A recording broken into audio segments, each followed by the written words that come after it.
business. It's just so weird concept, but I don't know. I think it could also be a cultural women finding it difficult to talk about money, to actually say this is what I charge for my business. They'll talk about what they do and how they can help you, but they won't tell you how much it costs. Or they won't promote themselves. And now with days of social media, it's so easy to promote yourself on social media. Just telling people you're open for business. Nothing complicated. This is what I do. This is a problem I solve.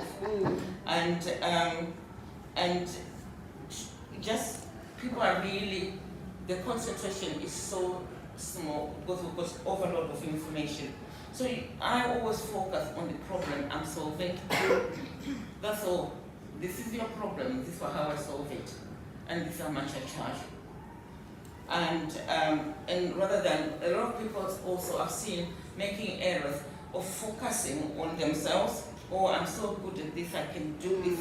I'm so technical at this, and it's not of interest to me. I want to know how you can help me. Yeah. You can have all these degrees and PhDs, whatever. That's very interesting. But at the moment, I just want to solve my problem. And in promoting, also, you also need to remind people your purpose, your values, what your story really about why you're doing what you're doing, so that people can connect with people. Yeah. That brings back to me. How I have empathy. She's talking about me. I can relate to it. Then I'll buy from her. The fifth strategy is profit. I always say cash is queen. You've got to charge your worth and your value, and your time is extremely precious. Yeah. And when Iris was talking about, you need for that example for 4,100, and then she did really narrowed it down to how much it is per hour. It's quite an interesting exercise for us to think about what our hourly rate is. And I've done this exercise a long time ago, and I was it must have been about 10 years ago, and I was so depressed about what my hourly rate and what I was spending time doing, which was less than 9 pounds an hour, and my hourly rate was extremely high. So it also gives you that opportunity to delegate to the right time, right people who are more talented and quicker at doing the same thing. Things like social media, I don't do it because I am so slow at it. I don't understand what I'm doing. I've attended so many social media training. I think I know roughly what it's about, but to actually go around doing, and I'm a doer. I was going to do this. I was going to design the flyer. I was going to design the poster. And it was just taking me forever. Yeah. And I'm thinking my hourly rate is I can put it on Fiverr. So someone will do it for $5. So it's really thinking a bit more so that you can concentrate on strategic tasks. As a business owner, you mustn't be in the day-to-day operations. If you find yourself doing that you are disservicing yourself. The operational, whether it's the MD, whether whatever it is, needs to go to somebody. Because I can tell you, I don't even need to know what your hourly rate. I can tell you that you're doing something which you can give to someone for half the price of your time. So it's really important to think about your hourly rate, about what you're worth in terms of your time, and focus on things nobody in your organization can do. Nobody in my organization can come and talk to you today. This is a strategic task. Nobody can, in your organization, might have the relationship with the commissioners if it's only you who can do it. You need to think about, am I the only person who can do this task? Am I the only person? And if I gave it to somebody else, how much is it going to cost me? Because it's got to be less than your time. You've got to concentrate on these 6 strategies I'm talking about. The last strategy is about progress. We're always moving, and I'm just using as an example, you had to stop a business because of COVID, because of the cost, licensing. You have to move with the times, and you also have to move with the client's needs. The needs of the children they had before COVID are much more, completely different. Before COVID, we used to get 70 to 70 referrals a day before COVID. COVID has happened. We have 4,400 referrals a day. 400. We need to move with the times of the business and the needs of our young people. They're coming back from domestic violence during lockdown. A lot of domestic violence happening, families spending time together, not going to school. Mental health is a big issue why young people are coming into. COVID itself, the parents are not, they've got long-term COVID, and it's more than doubled the need. So you need to always move with the need, because that's where you are there. You are here to solve a problem, and the problem changes. And you can't say, I'm just going to be so fixed on this, and I'm going to provide this, whatever, no matter what the rest of the world needs, and this is what I'm going to provide. You need to adapt and to move with the times, and also in terms of progress, you need to keep on learning. As an individual, as a founder, as a pioneer, there's always going to be something new. You're going to have to learn. And I learn from the children placed with the amount of things they've taught about myself, about them. I learn from my clients. I learn from my team. I learn from the job blogs I meet on bus stop. You've got to be open to learning, and to always wanting to progress yourself. It doesn't matter what the latest policy, whatever the government comes, you need to learn about it. So no one needs to tell you about it. So I already know about that. I've already learned about it. I don't know much about data protection, which was the GPT. We had to go on so many courses because we would get ourselves into trouble. Because this working with vulnerable people is such a regulated thing, and you've got to remain compliant. You cannot break the law. You can't afford to break the law because there's so many people rely on you, on your business being open. So many people, you won't believe how many people are impacted by you opening a business. So this is just a few things I thought I would share, my 6th strategy. And I've written that in my book. I'm selling my book today. At the back of the table is a conference offer for Zim UK Chamber of Commerce. I think it's £27 on Amazon, and I'm selling it for £15 today. And all proceeds of it go to One Trust, my charity, which I follow with my mother. Does anyone have any questions or comments? Thank you very much. Thank you so much for that. Really appreciate that. If anyone has got any questions, please kindly raise your hands. You're definitely going to have it first, young man. So for anyone who wasn't here when we had this conversation earlier, this is a young man who's traveled the furthest. Has anyone here traveled further than Jamaica? No, I didn't think so. What's your question?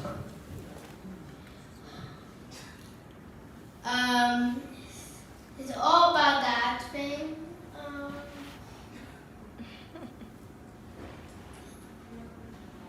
Yeah. Yeah. I have a question.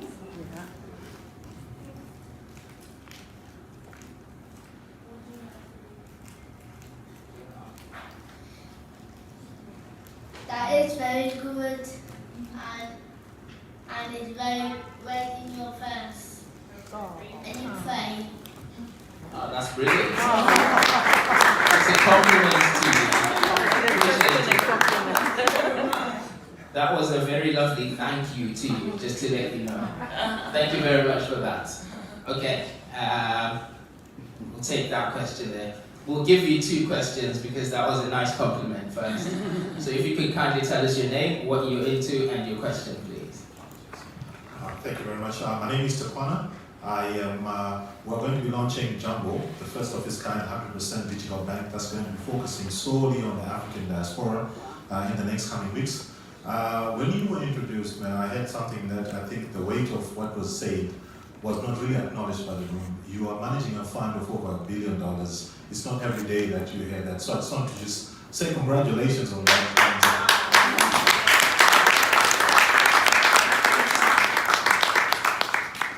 That's essentially all I wanted to say. Well done. It's not, one of the things that we've come to learn is that the skills are very lopsided when you are of a certain ethnicity, when you're of a certain gender, even worse when you're of a certain gender. So keep up the good work. Awesome. Thank you very much. We have compliments today. Yes, lots of them. Fantastic. Thank you very much, Takwana. I really appreciate it. This is Takwana, who is part of Jumbo, who came with Kieran as well. Appreciate it. Thank you very much. We've got Iris.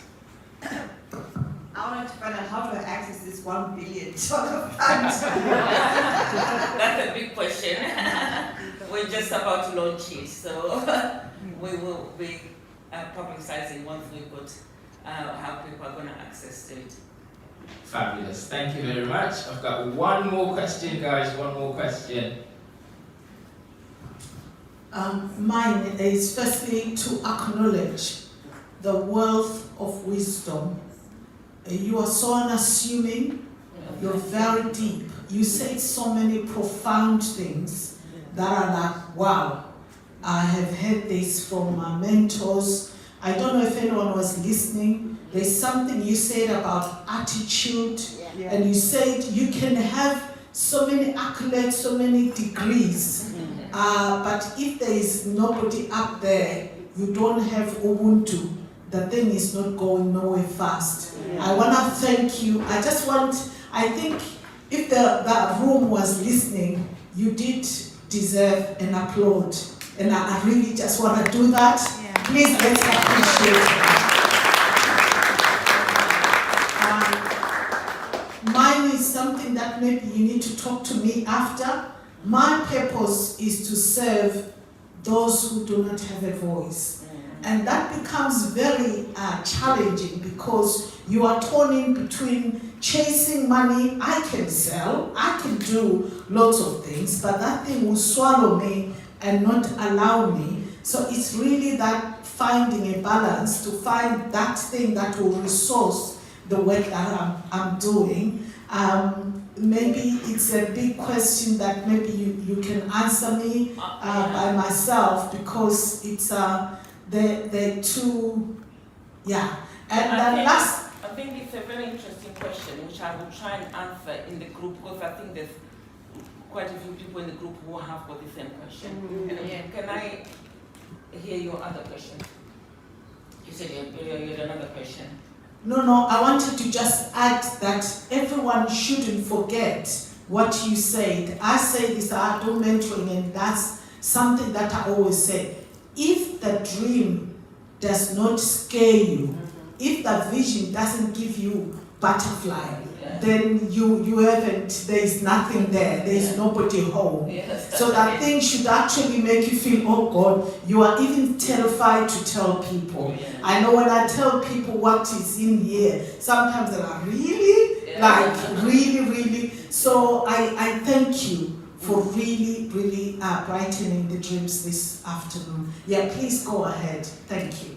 Yeah, the question on how do you balance your passion and your purpose or your calling with daily living. At the end of the day, you need bills to pay, like you told us, and at some point you will need to retire. The trick, I think, is that for me, it's about creating social enterprise where you can have both, where you can live your dream and make a huge impact as well through your enterprise, as well as have a profitable business. that's what I'm really moving away from the charity model, which I think creates dependency, and really very, very much into social enterprise, where you can have both. So you can also almost have your cake and eat it. You can monetize your passion, what you're called to do. And I feel really extremely privileged that I've always done that since my working life as a social entrepreneur, that I've been privileged enough to do what I love as well as get paid for it.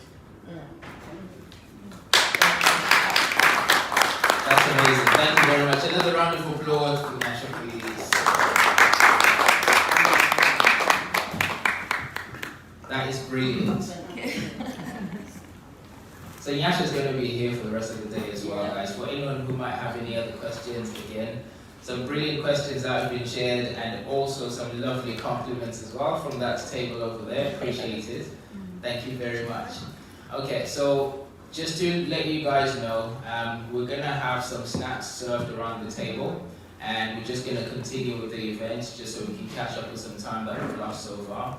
We've got a table just on the side here next to the door, where for anyone who's after any drinks, hot drinks, please feel free to get a drink there if you need to. But we're going to have some snacks served around the table so we can catch up. Okay, just also quickly to acknowledge again our sponsor Jumbo, and Kieran obviously was here earlier on, Takwana is here as well. Really appreciate your support. Thank you very much, and I'm pretty sure we'll get to hear a little bit more about what it is that you guys do. Really excited to hear more about that as well, so thank you very much for being here. So, to move on with our program, we're going to invite the next speaker as well. So, I have the fortunate privilege to have known this man as well before this, so I'm only doing formalities introducing him like this because I actually know who he is, but we'll just go through that. Again guys, if you guys have any questions as well, please write them down and try to get as much knowledge out of this event as you possibly can. So if you could, here we go. So, the director and principal solicitor of TAN Law, I think a lot of you guys already know this gentleman. He's in and out of everyone's business, and he shares quite a lot of valuable information, and we're looking forward to hearing what he's got to say today. And if we could also, Andrew has done various voluntary work, including working as a magistrate and school governor. Andrew is a distinguished public speaker who has addressed various political, religious, and social charitable organizations on leading issues of law. So, just to let you guys know, we're going to be serving cakes, buns, drinks during the presentation as well, so you don't have to rush up and down if we just listen into the presentation. If you could all kindly help me welcome Andrew Nyamayaro.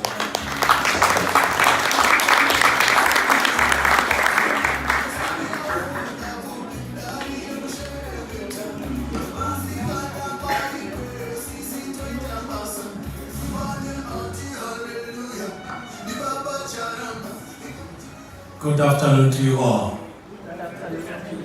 We've been sitting for a very long time. Just stand up, stretch a bit, and sit down. And just shake your body a bit. We've been sitting for a very long time. Okay. All right, the snacks will be coming in a minute anyway. Yeah, shake a bit. All right, you may take your seats. Thank you so much. All protocol observed, and thank you for inviting me to be a speaker at this event, amongst other great minds that are presenting this afternoon. So the topic that I've been given is that remaining on the right side of the law, giving an example of the sponsor license experience and dilemma. Okay. So this topic is about compliance with the law and the consequences of failing to abide by the law in the context of business. Every business, whether a sole trader partnership, limited liability partnership, private or public liability company, charity, etc. must comply with the law. You know, people have got different models that they use when they are going into business. Some go as sole traders. Even if you're a sole trader, you don't need to register a company, but you still have to observe some laws of the in business. Like you cannot choose a name that is similar to another business. I cannot call myself McDaniels and then start supplying beggars, something like that. I have to follow certain laws, etc. Like there's Jumbo in the house. I cannot then come and say Jimbo and start making a bank as well. So you have to follow certain laws that are there. Partnerships, again, don't need necessarily to register. You can operate as a partnership, one or two people with the basic aim of making profit. You don't even need to have a document. It's recommended for you to have a document and you form your partnership. If you want to limit your liability, then you've got a limited liability partnership. You know, sole trader and partnership, the liability of the business will follow you to your personal liability. That is why it is important to register as a limited liability company, because that separates your personal liability with the liability of the business. Okay, I think it's trying to power also playing around with it. So whatever law that you have, you must observe. Whatever business you have, you must observe the law. And that is a very, very serious problem with certain people of a certain creed observing the law. It's very difficult for them, I don't know why, because everything is kia, kona, not following the law. But if you try to cut corners, it will catch up with you. It's important to observe the law.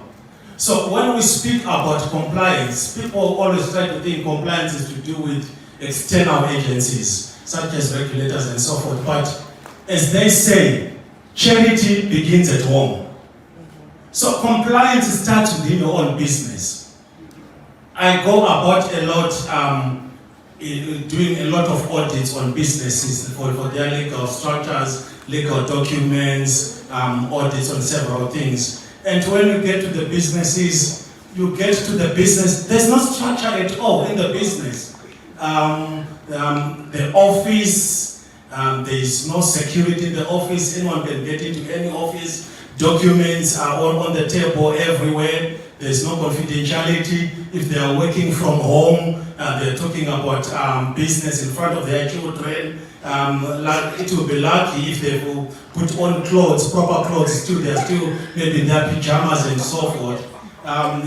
So compliance starts with how you operate your business. You have to have systems, processes, and procedures within your own business for your business to be successful.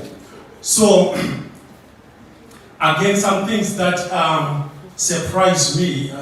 Do we have a watch somewhere where we have to see to watch time for the clock? No clock somewhere close. In terms of compliance, you ask people, what does your articles of association, if it's a registered company, say? They don't know. I'm not expecting you to know everything off your head, but I'm expecting you to know certain things, at least broadly, that affect and operate in your business. They don't even know if they've got in articles or a memorandum of association. They've got a constitution and their procedures. You ask for a document when you go to see a certain company. Can I have this document? They don't even know where they've stored it. It's somewhere in my computer. Where exactly? Imagine I'm a home office caseworker, I'm from the HMRC, or I'm from the CQC, and you're struggling to find a document in your computer. Can I be confident that you are able to do what you are supposed to be doing, looking after Mr. Jones or Mrs. Jones? I will not have that confidence. And documents are kept all over within. So, instead of creating, for example, a file for employee X. There will be no file for employee X. The contract which was sent from Zimbabwe is an email, andrew@gmail.com, and then the application form that was sent is an email, andrew@icloud.com, and then the Red Cross certificate is in andrew@yahoo.com. There's no systems.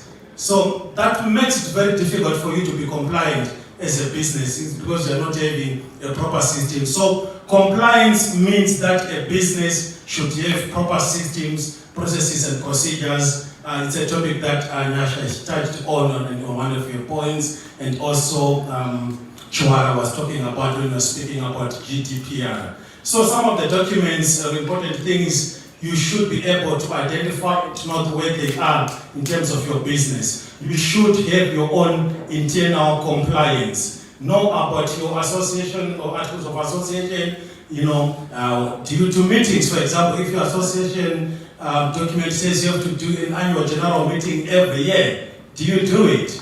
If it says you are supposed to have a secretary within the business, is there a secretary? No, there's nothing. Someone is just operating on autopilot, but without necessarily following their own documents. HR systems. Some people don't have HR systems, which is fair and fine. Some people are very good with Excel spreadsheets. They'll have an Excel spreadsheet for everything. But there are some systems that are there that you can use for your HR. I'm not here to market any HR system, but there's a lot of them. And for those that are in the healthcare sector, you might need the HR systems in a relationship to your service users' softwares as well, because those are some of the things that your regulators will be looking at when they come to audit or check on your business. So, where I normally make very easy money from clients is about employment law. So someone gets in trouble with their employee, and I've had a problem with my employee, and this is the problem. All I just say, okay, Mr. Mudefi, my hourly rate is £200 per hour. It depends how many minutes or hours I'm going to take into your case. But send me the file for your employee X, and send me your employee handbook, and send me whatever documents that are there. I know that I'll find the answers in these documents. But because mostly they will not have read your own documents, own stuff, documents, your grievance procedure, your disciplinary handbook. You don't even know the contract that you signed with your own employee, and so forth. All I just go through, glean through, and then I'll just say according to section A of your contract, and according to section B of the employee handbook, this is the solution, and attached is my invoice.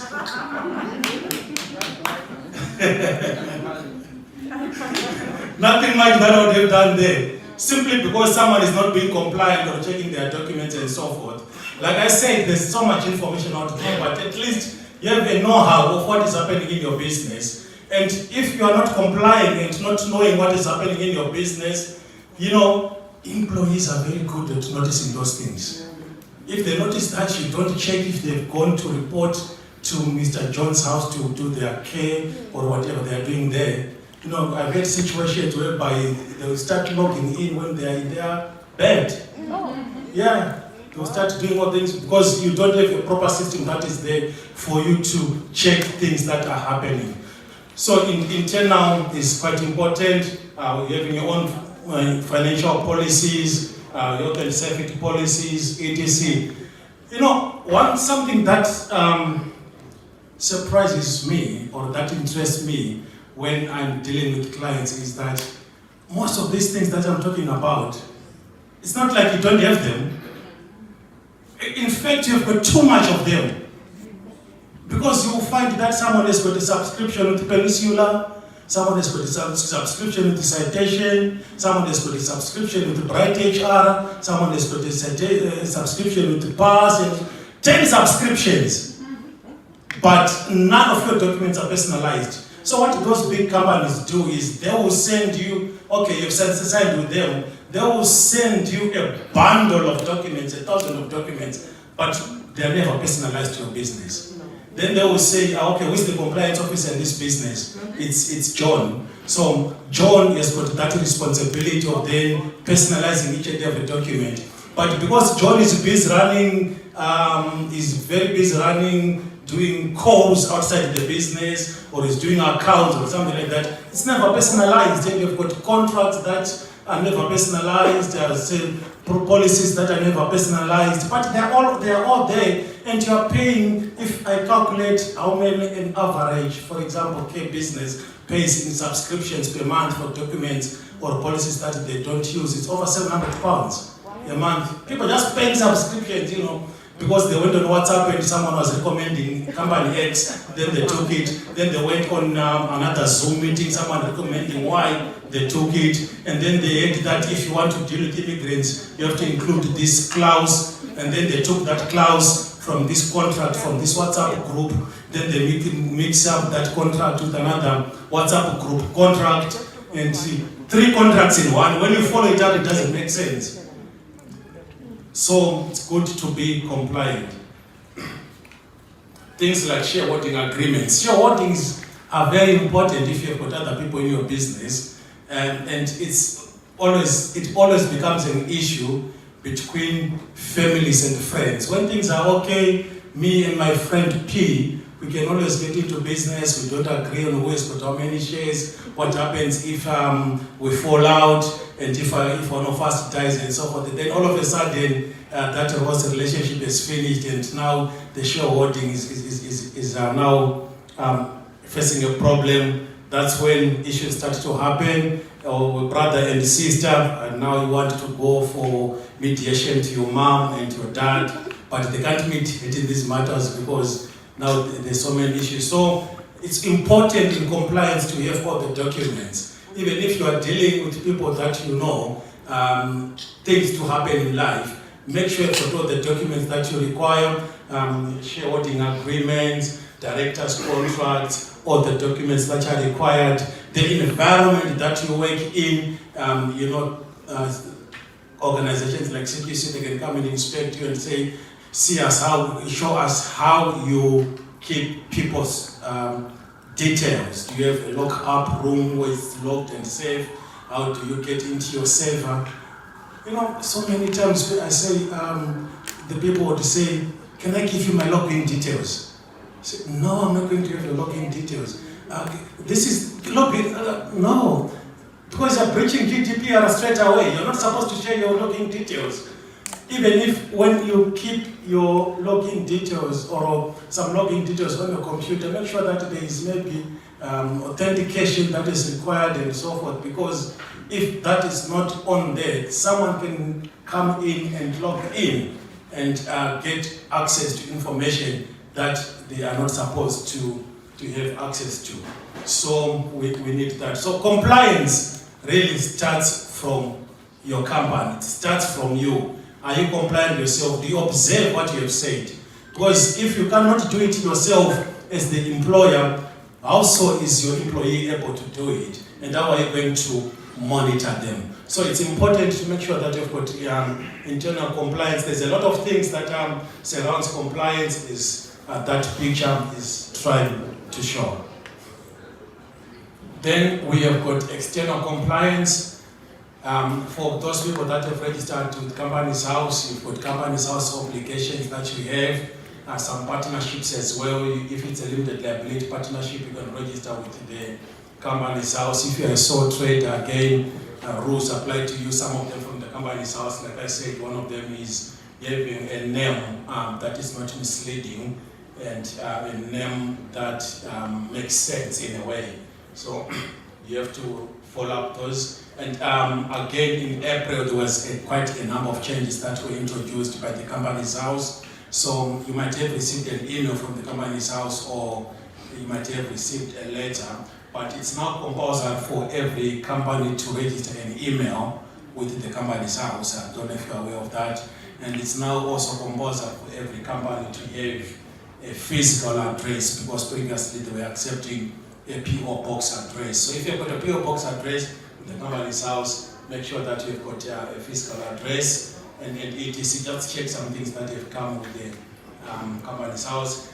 And each regulator, you've got their own requirements as well. So there's regulation from two angles. There's regulation to enable you to undertake certain activities, where, for example, it's Ofsted or CQC that allows you to do particular activities. You need to comply. We deal with a lot of such cases where people are now on the other side of the law because they're not complying with these regulators, and their registration is about to be revoked or suspended, and we then have to go to all sorts of tribunals that we have to attend for these ones. And then there's regulations which gives you the authority. For example, for myself, I am a solicitor. I'm regulated by the SRA, and I'm expected to observe certain minimum standards. As a solicitor, I must act professionally, and I must act in observing all the ethics for all solicitors. So I have to observe that there's NMC for nurses, Social Work England, ACA, and so forth. And the HMRC is also making a lot of visits and audits to businesses, and particularly in the care sector where people have not been, or employers have not been paying employees after the COS thing started. It's not surprising that a number of people are now owing several thousands of pounds to the HMRC because of not paying their employees. I want to rush with this one so that I open more time to questions. Okay, so examples from the sponsor license. So with the sponsor license, to give a background for those people that do not know about the sponsor license, the sponsor license is authorization that is given to businesses to recruit from abroad. So the default position is that you can, or you are required to recruit people from within the UK and Ireland. And if you cannot recruit from the UK and Ireland, that's when you can then go and recruit from outside the UK. Recruiting from outside the UK is not the default. That's just the extension of what you can do. So, if someone from the Home Office would then come to a business and would see no British person or no Irish person or no EU person, just people from other continents, that might cause issues. So, sponsor license, that's the authorization that is given by the Home Office for people to recruit from outside the UK. The sponsor license didn't start 2-3 years ago. It only became popular 2-3 years ago because of the healthcare sector. Before that, we used to deal with sponsor licenses for different sectors. I've got clients that are in the IT sector, clients that are in the accountants, doctors, etc. We deal with all those kind of businesses, hotels. We've got all those, but it became popular because of the health and social care visa. Now, everyone went for this for good reason, because it was very difficult. It is still very difficult for people to recruit from within the UK. So people have recruited from outside the country. But some people have done the process properly and well. But there are some people that have done the things wrongly, incorrectly, fraudulently, and using a lot of forgery as well. And those are the people that have now caused a lot of problems for everyone else. Now it's almost like everyone is painted with the same brush with the Home Office. So at the moment, for the past 6, 7, 8 months, the Home Office is cracking on all the care businesses. They don't even need, or they don't even come in some cases to your office. Someone sitting in Boza, they are not working from home office case workers, most of them. Someone in his bedroom or her bedroom can just say, oh, okay, my client today is XYZ healthcare company. Let me check, first of all, let me just check on their website, then they'll see information on their website which might be misleading, or they're saying you might have put in information on your website when you started doing a recruitment agency, forgot to put it, to take it out, or some information that is now redundant, etc. So just make sure that your social profiles are up to date, your company's house is up to date. If you were saying you're doing recruitment, for example, or you've changed the address, if you're now using a new address and they still have the old address on your social media or whatever, they will say then this is a reason to show that you are not a genuine employer, you don't have genuine vacancies, etc. So for any other reason, they can revoke your license. So with the sponsor license, there have been breaches like failure to report and update the SMS. Some people, when I talk to them, they don't even look into the SMS, or they're not looking into the SMS. They don't even look at the changes that are happening. There were some changes that happened a lot, particularly March and April. There was a lot of changes that happened with the Home Office.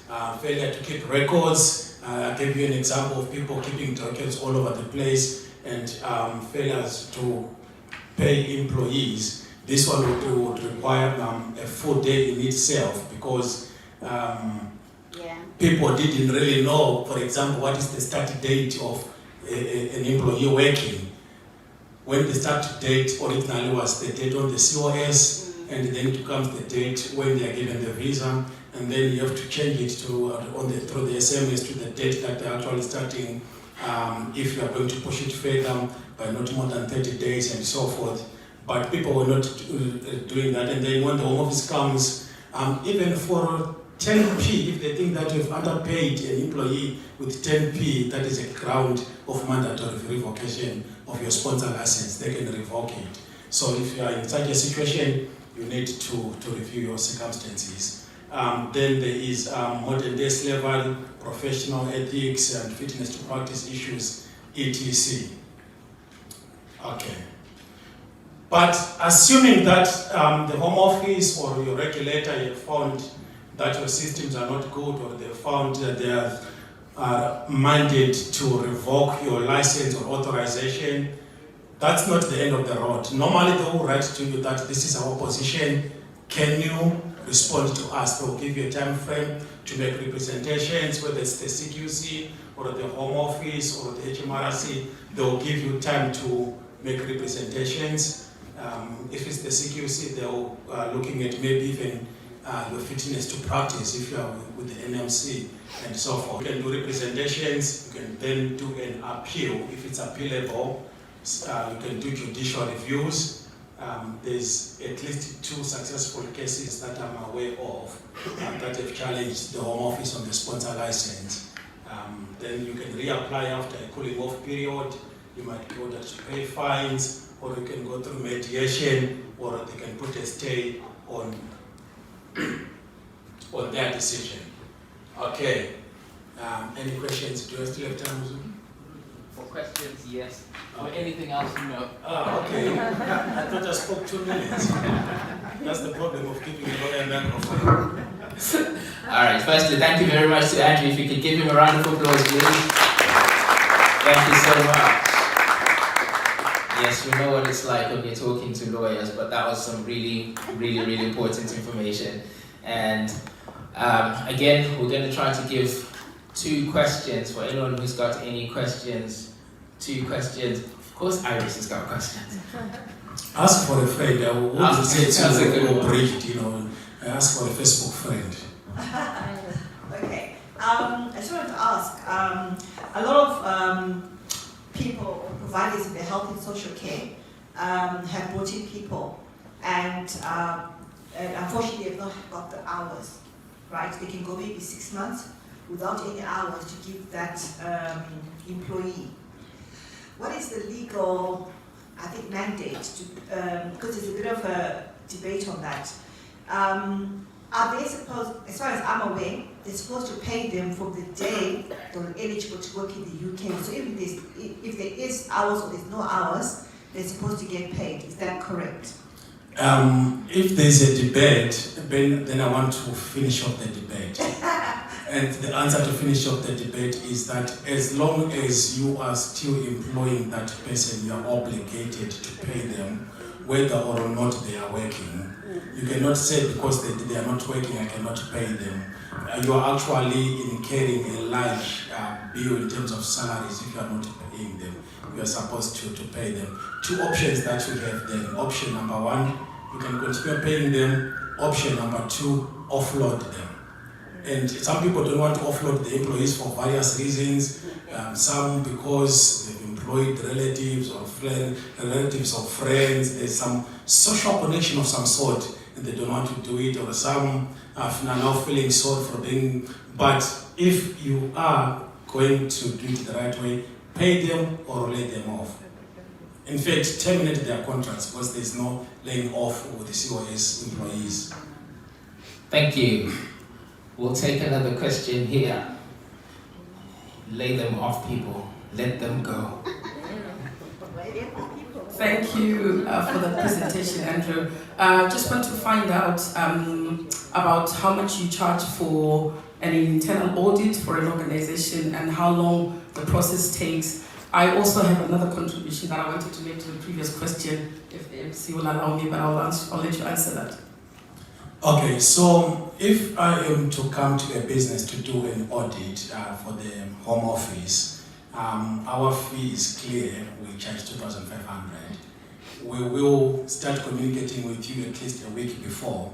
You send us certain information that we request because we want to review your employees' files. We want to interview them. We interview the level 1 user. We will then write to you a detailed report outlining what you are doing good and what you are missing out. And then from the report, when you read the report, we give you another meeting to discuss the report and things like that. So that's the fee that we charge. Thank you. Will you allow me, MC, to just... I also wanted to make a contribution to the last question about how do you make money out of your passion or your dream or your vision. One of the things that people don't realize that in actual fact, especially in setting up a social enterprise, even supported living care, that is doing a social impact, and that is already a social enterprise. So most people set up their businesses as a limited business, but in actual fact, it's actually a social enterprise. So the most important thing is to have a strategy for, if it's a charity, I know you probably have a business plan and a strategy, but more so it's about having your statistics and your numbers to prove what you're doing. There is a lot of funders out there that are willing to fund social enterprises, social things that you're doing, and people that align with your vision and your values and your dreams.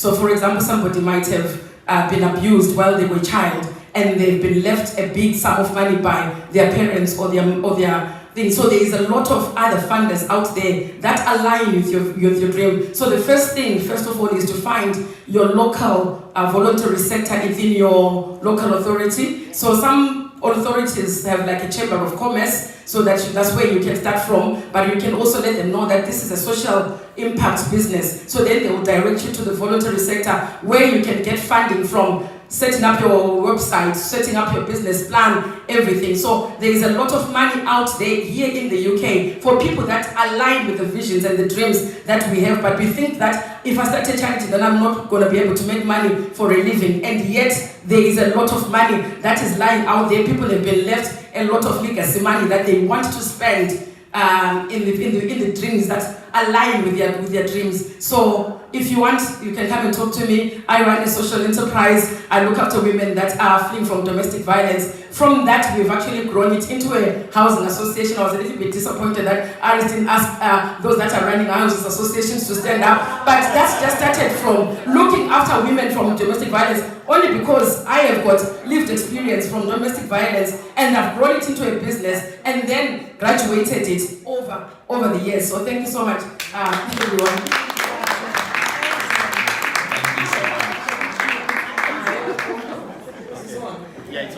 I've got a question about people, the issue about dependency and the children and families. one. The question is about somebody who applied under the old, before the 1st of April.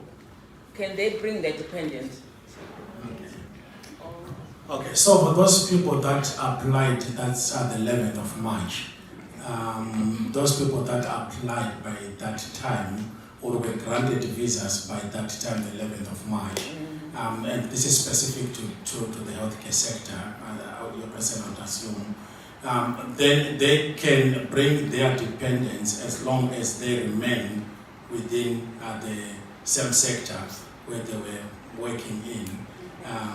So as long as they are within the same one and they were given the visa, or by that time whether they were still outside the country or within the country, then they can. But after that, they cannot bring their dependents, or if they are switching from another type of visa or another soft code and so forth, they cannot. Awesome. Thank you very much. A round of applause for Andrew, please. Thank you very much. Right, appreciate that. Thank you for your contribution. That was really good. I thought you were passionate. Did you hear that? You need to level it up now. I'm only kidding. So it's good to know that we've got a room of a lot of passion. It's fantastic to have your personal experience turned into a business as well. I think that's really, really good. So we're going to need to move on with the program to try to catch up with as much time as possible. So before I introduce the next speaker, can I just ask Matthew, Sambu, Doughty, Frank, and Johnson Masara to go outside and just have a quick chat with Titi, who's outside the door. Thank you very much. That's Matthew, Sambu, Doughty, Frank, and Johnson Masara. Right then. So again, I've had the privilege of knowing this next speaker again before having to introduce them, so I'll do the formalities of telling you who they are, but I've known them personally, and it's another one that is very, very much worth listening to. As a person who's more interested in property, I'm an investor in the UK, so this conversation is one that I'm really, really looking forward to. So our next speaker is specializing in wealth management, covering property management, mortgages, insurances, and training. Her breadth in experience comes from having worked in real estate based in a busy estate agency, a new build provider, and a building society, a corporate bank, and a few independent brokerage firms. So you definitely want to hear this. So this is the interesting part. Over the years, she's written mortgage books of over 500 million. So I think she knows what she's talking about. So please, guys, if you could give a warm welcome to Hazri Chintan.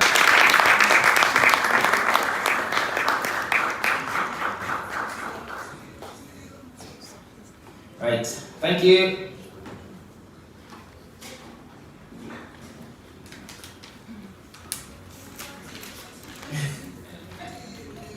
Thank you very much. Thank you. I normally walk up with a suitcase at this stage. If anyone has seen that video trending or has seen me presenting that way. Thank you for that introduction, Muzi. So of that 500 million mortgage book that I wrote, that statistic is pre-COVID. I'm sure in this room some have contributed to that baseline. Just clap your hands if I've done you a deal. Louder, guys. Endorse me. Thank you. So those claps are coming from people that I've actually done mortgages for in this particular room. If you've noticed, the chair of our Zim UK's wife clapped for me. So how much more endorsement do you need? I'll give you a bit of background for those that have never come across my name or don't know who I am. So I have worked in financial services. It is a passion, it is a calling, it is a duty.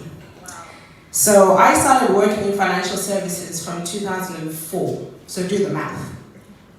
My breadth of experience and wealth of knowledge has come from working from the corporate ladders, where I rose to dizzy heights, as I like to say. It became so high that I was the only person of color there. So you know when you get to a place and you're the only one who looks like you, and you start to think, am I in the right place? lack of confidence and not knowing my purpose during my immature time made me leave that position. Could be the calling, because here I am today for you guys. On the back of that, I'm passionate about the Zimbabwean community first and foremost.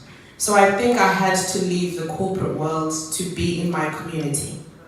Because what I found over the years is there's a lot of talk about how you can attain property, get on the property ladder in the UK, but they don't really address lifestyle of people of color. They don't talk to our community, they don't speak our language. So it's become a mission for me to ensure that every person has got their own property as a baseline. Clap hands for that. Over and above that, if I've done you a mortgage, clap hands if I've done you a second or third mortgage. Thank you. So, as you can see, I'm not a one property person. I like you to expand. I want you to go the extra. If you came to the UK with just your passport, your visa, and your bag, you're gonna leave the UK retiring with a property portfolio. It is my mission. So I'm hoping that those who are in the room, the gurus that have been here before me are listening and will give me the funding or allow me to access the funding to fulfill this mission I'm on. Because a lot of times when people pick up your file and they see a name that is not relevant to their lifestyle, aka Haji. Actually, my full name is Haji, so hey, go figure. When they pick up a file of Hajiteds with Chimbetete Chimotanda, the underwriter goes, nah mate, not you. And it's human nature, guys. You know, I'm not saying it's right, but it happens subconsciously. So what I have found is having someone like me to bridge that gap and say, actually, you know what? That Hajiteds person is credible. They have got income, they have a career. They have money to service this debt. Sign off that mortgage. So I'm here today with a new tool for you guys who are in business, because it's a business forum, isn't it? So what I'm giving you today is not my usual buy a house. I am challenging you all to the next level. Think big. Yeah? Come on guys, light it up, shake it up, shake it up. So I've gone out the way to partner with a company that does property finance for commercial purposes. Oh, wow. So, yeah, thank you, Iris. Thank you. Come on. I'm feeling this. Thank you for that. So I've done a lot of research. So when Mr. Mwenzivendina invited me, I sat there and I said, what are we going to talk about? I hadn't seen the theme. And I researched and I thought, I'm going to bring something different to this conference. I want to elevate Zimbabwean business to another level. Here we are today. I best get started. So thank you all. Most of all, thank you to my husband, Jerry Chimutanda, my dream carrier. He listens to me ranting about these plans. Someone mentioned when you have a dream and it doesn't scare you, then you aren't dreaming. He can attest to how big my dreams are. So thank you, sweetie, for allowing me this opportunity. So why prop? So this company, they specialize in doing commercial mortgages. A lot of business people have been identified in the room, whether you're doing the accounting business, whatever it is you're doing, own that premises. Someone said earlier, thanks Iris, I mean, you're going to come to every conference that I go to. I need your energy. Someone mentioned before that you can do GP surgeries and dentist surgeries. Yeah, Iris, my girl. My youngest daughter is actually called Iris, so the connection's there. You can buy these buildings. It's not as hard as you're thinking. So today I've come with them, tweak to get you guys thinking outside the box. So you can be buying as a commercial investor, as Iris mentioned, so you're buying, you don't have to be a doctor, just an investor, guys. You can buy it, runs home lady. Do you actually own the properties that you run from? well done on you.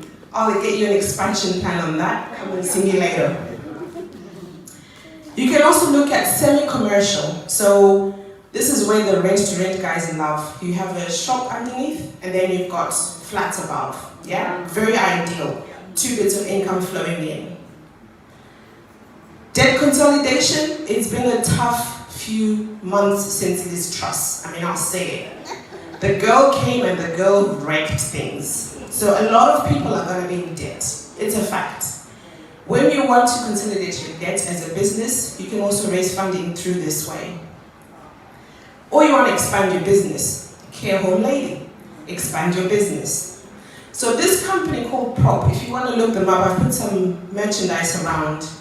They are unique because they've partnered up with Zoopla. And what they do is when you go onto their site or their app, you can actually find the property you want to buy. So put a postcode in, and then it will drag up the properties. You know how you do Rightmove when you're looking for a house? Yeah. Similar setup, but this is for commercial properties and investors like you. So you can go onto our website, their Prop app, pull up a property. It will show you the price range, the rental income you could achieve. It will also show you the interest rates of mortgages available for that product. Does that not make you guys want to clap hands? How many times when you're buying a standard house, you go there and you see there's one lender showing you an example of what interest rates can be? Do we all know who that lender is? They've changed their logo recently. When you go on to Rightmove, yeah, nationwide. But this particular app pulls all the lenders available. So it's driven by your search. So it's very dynamic. So look it up and get involved. You could be buying as an owner-occupier. So everybody with a care home, social care business, whatever it is you're doing, 20-25%. Sounds like a buy-to-let, isn't it? So it's not too onerous. You can do that easily. I won't read the whole slide. What they want to see is, can you afford the mortgage you're taking out or the debt you're taking out? Like you do with the standard mortgage, so no, nothing new there. I'm going to go to the commercial investors. So they'll need more deposit because you're going to get more money from it, yeah? Bigger returns, bigger requirements. They will also want to see how credible your tenant is. So the Irish story of who is your tenant, GPs, it's very important that your tenant has got covenant strength, i.e. can they service that arrangement. McDonald's is a good tenant to have, but if you're going to have Bob's Burger as well, you know, it is what it is. Don't say I didn't warn you. But they will check your tenants and what the kind of business they're doing. So there is that affordability on the basis of your tenant. As an investor, we will check that you have independent legal advice. So TAN law will get involved in the PAN. The reason being they want to make sure you're making the right decision for your business. We don't want things to be non-compliant.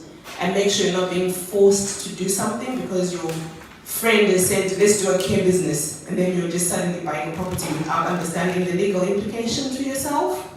So it's always good to seek that legal advice. We do ask for personal guarantees, could be up to 25 years. I'm rushing these slides because I want to get to something juicy. If you think this is good, hold up a bit. This is the app I was mentioning, so take a screenshot if you want.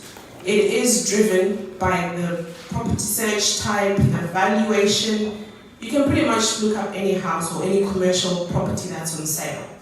And because it's linked up with Zoopla, you can have automated valuations. In the current market, I can't stress enough how someone can want to buy a property and they're told it's worth £500,000. They go to valuation and it's dropped like a time bomb. Has anyone experienced that? It's very common. So this solves that problem because it then pulls up the estimate for evaluation for you. So when you come and approach a lender or myself or Prop, we can then work with realistic valuation. So at least you're 90% guaranteed that it's all going to work and tally up on the figures. Now, there was a success rate story that was asked before. I think it was asked, if I pay $3,500, how good are you at your job? Those who have done a mortgage for or discussed, I'm not bragging, but you know, you don't get to stand in front of a room every day and show your credibility. My success rate is not bad. The reason being, I am passionate. And when I hold your file, it is my duty to exhaust all your options. Literally, Jerry can attest to that. The number of times I'm sat there, he's like, you're not going to bed. I'm like, I've got a case I need to solve. So when you come to someone like me, it's a passion. So when I do give you an invoice, pay it passionately. Thank you.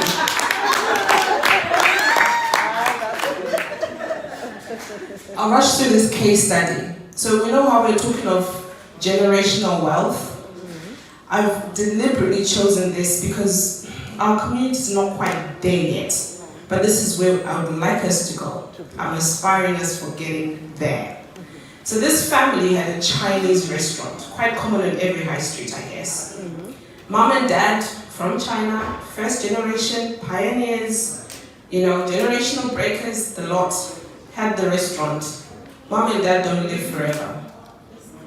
They did die, yeah? Son then inherits this booming Chinese restaurant. He's got an inheritance tax bill to pay. So people like myself can solve those problems. It's a problem, but we can solve them. We want this room to have wealth enough for your children to be thinking of inheritance tax bills. Yeah? Then you get people who can help you manage that to ensure you've got your tax liability sorted way before you pass on. So we did help this particular client. Generally you'd think commercial, go to a specialist lender, high rates. This was solved by going to NatWest, bulk standard high street bank. So sometimes if you don't speak to the right people, the experts, you won't know where the solution is. You'll be thinking, speaking amongst ourselves as we do, knowing a friend of a friend who does something to do with property, speak to the actual experts. And it could be a cheaper solution than talking to your friend who has some experience with Googling rates. So I refer to Prop via myself. This company, commercial mortgages is their bread and butter. It's what they do. They do make sure that the lenders bid for your deal. So when I say to you, if you put the details on their portal, it pulls rates. The people sat behind that then call the lenders and say, look, we have Bank X giving us 5%. Can you not reduce it to 4.5 to be competitive? Yeah, wow, I like that. So this is an interactive arrangement. And also we look outside the box. So it's not always everything that is black and white. There's a lot of gray material there that we work with. So speaking to us helps, and we can even approach the lenders because we are that big and ask them to review their policy in our favor, yeah? So it's worthwhile. The optimizer that we use, i.e. making sure the interest rates are competitive, saves people a lot of money. I'll tell you a story behind that optimizer. We review it every month. So the lenders that don't do what we like them to do, we kick them off. Wow. Yeah, wow. So we're not playing. We want to make sure that your end product is exactly what you want it to be. And the portal will give you all the information you need so your deal is correct. And then that last bit, Prop have won 2 years in a trot in this space of commercial mortgages and commercial lending. They were shortlisted as third for 2024. They won that last night. Wow. Clap hands for them. So a lot of accolades have been said. I mean, I don't have personal accolades yet. I'm waiting for my community to get up there. And I think it means a lot to partner or to work with people that have access in the industry because it opens doors. So here's what I was rushing to. Right, back from the commercial world. Before I open that, any questions commercial before I break into the juicy bits that I was saying I've got? Hi Iris. George, shout from where you are. Yeah. In terms of getting a commercial mortgage, you can be the landlord and then get the tenant as a GP, right? Who has the credit check done? Thank you. So the person on the mortgage is who we credit check. So the company in this case, your company will credit check. We do check your personal financial circumstances. The number of times we see directors with massive, baseline turnovers, but actually the individual is not getting paid enough. I'm sure there are accountants in the room. We know how our community likes to massage those numbers for tax purposes. So as much as the company is performing well, we also check the worthiness of the actual directors. Any more questions?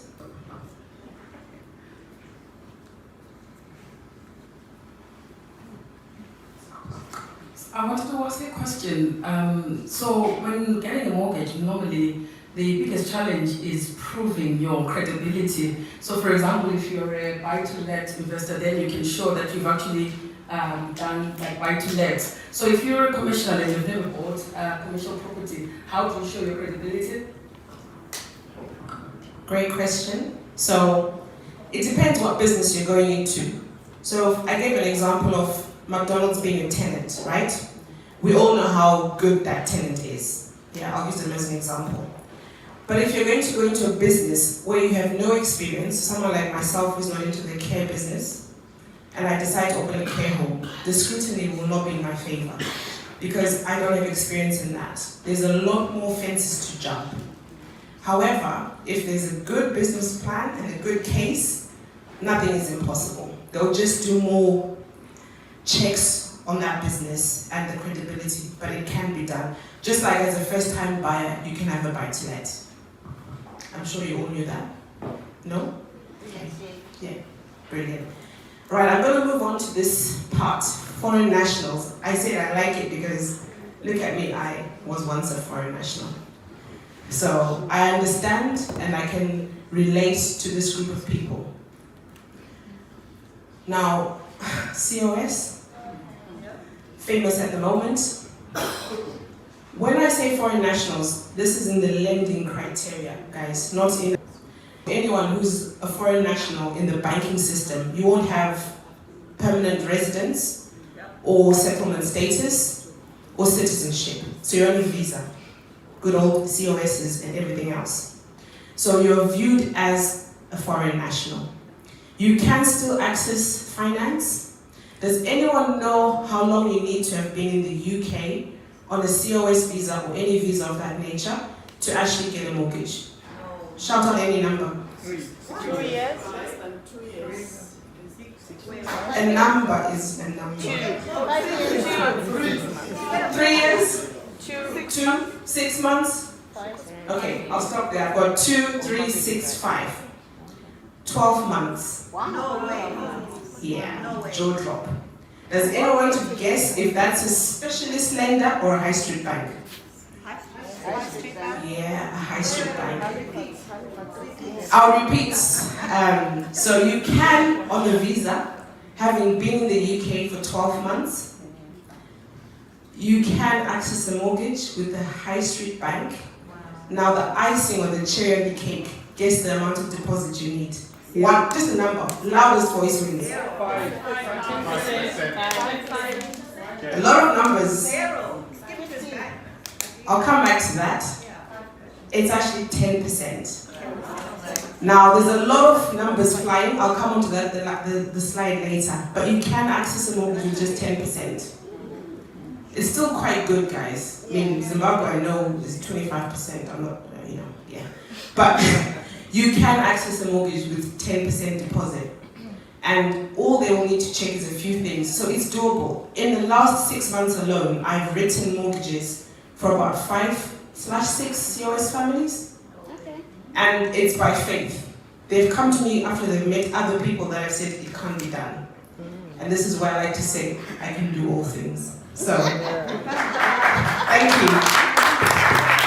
That success rate and that confidence of making sure I've delivered. And there's nothing that gives me greater pleasure than knowing you're on your own home. Then we've got expats. This is for you guys who have contacts outside of the UK. So an expat is someone who's lived in the UK, had citizenship, decided to go and live abroad. You can still buy property for investment, whether it's for business or for your own residence if you're going to be coming back at some time later on. So there are products out there. So just because you're not living in the UK, it doesn't mean you can't have a mortgage. 5 minutes. Oh. Right. My favorite, latest one in the book is non-domiciled, non-EU national. So to cut it short, a Zimbabwean living in Dubai, or a Zimbabwean living in Germany. So you're a Zimbabwean by citizen, but you're domiciled either in the EU or one of the other countries in wherever it is in the world. You can have a mortgage in the UK. Yes, yeah. Even if you've not been to the UK. Yes, yeah. See me later. Yeah, that is a possibility. Yeah, you all look very perplexed.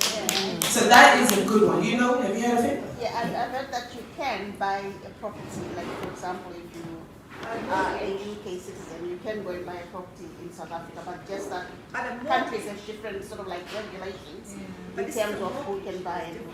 I may have confused you a bit. So this is actually a Zimbabwean living not in the UK, no UK citizenship, living in Dubai, Germany, wherever you like, and buying in the UK with a mortgage. Bam. With the mortgage. With a mortgage. With the mortgage. Yeah. Yeah. I'm coming on to that. I knew that was coming next. So I prepared for that foresight. Music, bear with me. So you can, there is a small niche area where, for example, you're a Zimbabwean buying in the UK and you actually live in Zimbabwe. It can be done. See me later. Yeah? To even show you how good this space is, even if you're a Nigerian living in Nigeria, you can buy in the UK. Guys, yep. The scene is changing. There's a lot of need for investment. Hence I said I've come, don't need to be shy, please. Because you're looking like, what? I came deliberately to wow you with this message. And like I said, I've researched this to the end. So it is possible. There are lenders out there, and these are products that are there for investors. And then lastly, the last slide, first-time buyers. I'll just scroll through fast, and summarize it all. So the no deposit that someone's skipped in, you've got to be UK citizen. You can't access it if you're on the COS. So that's why I said no. And then the 5,000 deposit that was rolled out a few weeks ago, everybody was running around for it. It's a great product, but when you sit down and do the math, it's quite expensive. Again, you've got to be a citizen to access that product. The shared ownerships and the 5% shared ownership, you can access them to help you. Again, you've got to be a citizen. But the 5%ers, you could potentially get that if you're not a citizen, depending on what the market is doing. But as of last week, that product for non-citizens is not there. It's a 10% deposit. Now, the last bit I'm going to talk about, because my time is gone, is my favorite thing at the moment. We were all talking about leaving investment for your children. So, I'm a mom of 4 children, same father. Yeah, so I was going to say, if you've got children going off to university or college or starting a job, you can actually help them get on the property ladder with no income of their own. Wow. So you can be on that mortgage with your child or young adult, and you can help with the affordability checks and have the mortgage deed in your child's name alone. Wow. Guys, this is something. Wow. This is not your everyday stuff. I've really gone out my way. Wow. Yeah. So that's what I put there as JBSP. It's a joint borrower sole proprietor. Tamlo can confirm what that is. Now, there are lenders that will allow your child, just as they are because they are your child and you've been a good parent and you can afford it, to have that mortgage. Then there's one they call a springboard. A lot of people have come to me asking, actually, springboard mortgages. That one, your child has got to be working. So they have to have their own income. Their worthiness of affordability falls on them.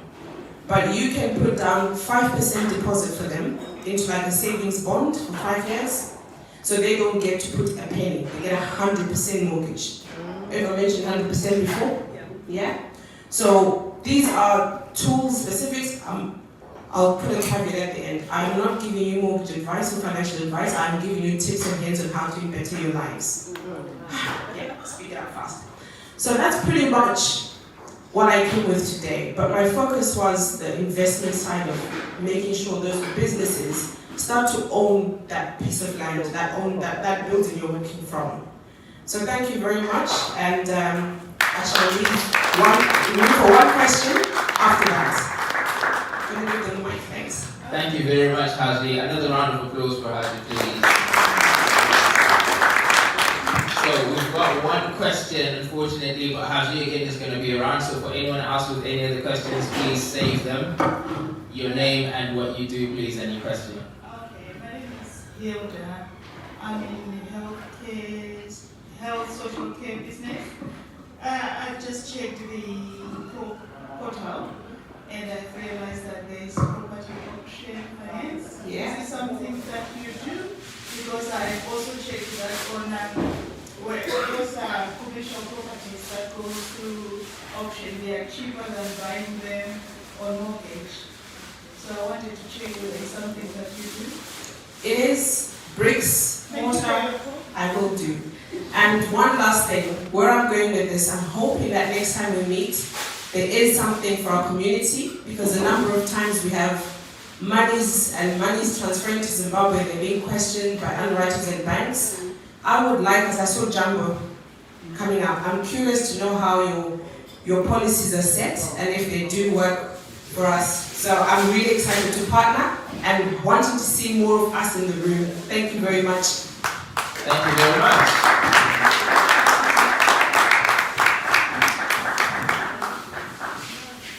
That's amazing. Wasn't that great, people? A round of applause for Haji, please. I don't know if it's just me, but after listening to that, I feel like I'm playing a small game. I feel like I'm scratching surfaces, so I need to stop talking about the things that I'm doing as if I'm doing anything important. So there's great opportunities out there that have been highlighted that Haji. Like I said, we've worked with Haji as well and recommended her for a lot of mortgages, and some of you guys can attest to that as well. So Haji is going to be around here, guys, for the rest of the day. So if you've got any questions, any specific challenges that you might be thinking of in terms of purchasing your properties or your commercial buildings, please feel free to reach out to her. So to move on with the program, we're going to invite the next speaker. And I'm super excited about this one as well. I know I've been saying that about every speaker, but I'm really excited about this one as well. So this is an executive of over 20 years experience in the banking and investment sector, operating and managing director at several global entities like Barclays Capital, Barclays Bank, Merrill Lynch, First Capital Bank, and CEO and the group CFO at FMB Holdings. So again, that alone is something that is worth being interested in the next talk about. If you guys could help me welcome the amazing Kieran Machari.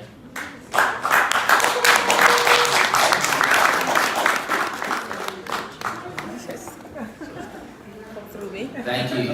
He's gonna take his time to walk around, guys. Be patient. Amazing. Thank you very much.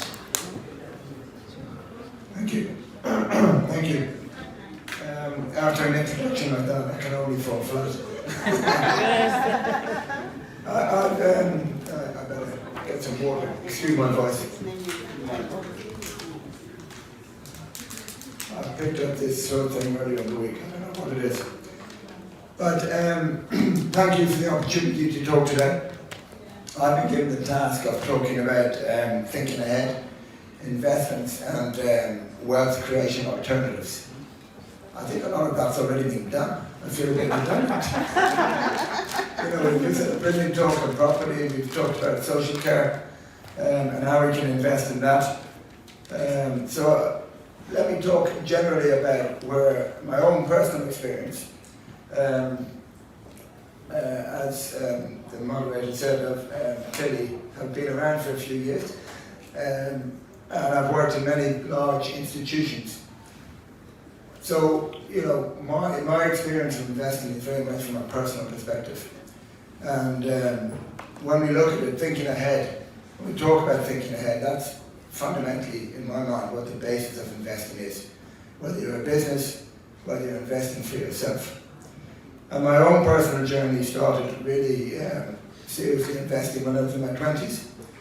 But the reality was, when I was much younger as a child, I was taught by my mother, if you want something, you're going to have to work for it, you're going to have to save for it, you're going to have to buy it yourself. And that included a bike if I wanted to get around. You want a new bike? Go and work for it. I'm not buying it for you. And that was a very important lesson for me. But some of the other key lessons I learned was not just from my mother, but from my family, from reading, etc. And in summary, those are, you know, to be very clear on your objective. What are you trying to achieve from your investment? And is that short term? Is it long term? Because we can have many different investment pots, and I'll come on to that in a second. You need to budget. We talked about budgeting, not just from a business perspective, but from a personal perspective. Budget and make sure you leave yourself enough to invest. These are lessons I teach to my two daughters who are just starting on their career. Be clear of your risk profile and your appetite. And you know, you may have different investment pots, as I said, that you're running according to your objective. You know, that could be for your retirement. It could be for the holiday you want to take in 6 months' time. It could be for your children's education. It could be for your deposit for your house. So each of those may carry a different risk profile, different risk appetite, etc. And the other most important thing, I remember reading this early on, this is when I started investing, was pay yourself first. What that means is the day you get paid, put your money away. Buy your stock, put your money in a deposit account, take it out of your current account. If you leave it there and you wait till the end of the month, it's gone. You've spent it. So pay yourself first. Be prepared to adjust course if you need to. So you've got to watch your investments. Because one of the most important things in investing, in my mind, it's your responsibility. Nobody else. I personally get very frustrated when I read about all these people who've taken investments and now they want to go and sue somebody because the investment went wrong. But did you do your research? Did you understand what you were investing in? Did you watch it? Did you get out at the right time? You have to take accountability for your own investments. So let's just delve a little bit more into the investments and you know, why do we invest? And like I say, there are many different reasons. Capital appreciation is one. You know, you're trying to increase the value of your initial investment over time, and there'll be different products that will work for that. Income generation. And like I said earlier, things can change. So in your 20s and your 30s, when you're investing for your retirement, you're looking at long-term investments. You're not interested in liquidity, you're not interested in cash, capital appreciation. But maybe when you get to your 50s or to your 60s, or to my age, which is later, you might start to think more about liquidity and shifting some of that investment part out from long-term to liquidity, because you might want to retire. If you retire, you need to have an income. Capital preservation, inflation protection. So we're in Zimbabwe House. We all know about inflation protection. You want to invest. You look at Zimbabwe, what do you want to invest? You want to put your money into hard assets. You want to appreciate faster than inflation. Retirement planning, I talked about. Education funding. Legacy planning, we haven't talked about that. Leaving a legacy for your family, your children, intergenerational wealth. Some people want to speculate. And some people, you know, myself included, have a small pot of fund. Small fund, I should say, a bit of money I put away, and it's purely speculation. So I put away what I'm prepared to lose, and hopefully I'll gain. I'll win some, I'll lose some. So in terms of, you know, deciding how you invest your money, what do you need to consider? I talked before about risk tolerance. What's your risk appetite? And you need to be very careful about that. And remember, your risk appetite will vary across individuals, but it will also vary across what you're trying to achieve from your investment, looking at your objectives. And that is the key considerations in risk appetite. Diversification is critical also from a risk appetite perspective. Don't put all your money into one pot. Have a broad spectrum of investments. And we heard about some of that today. Define your goals. What are you trying to do? What's your financial situation? What can you afford to do? Do your research. Do your research. Do your research. Make sure you're knowledgeable about what you're doing. I talked about diversifying. Look at the costs of the investment.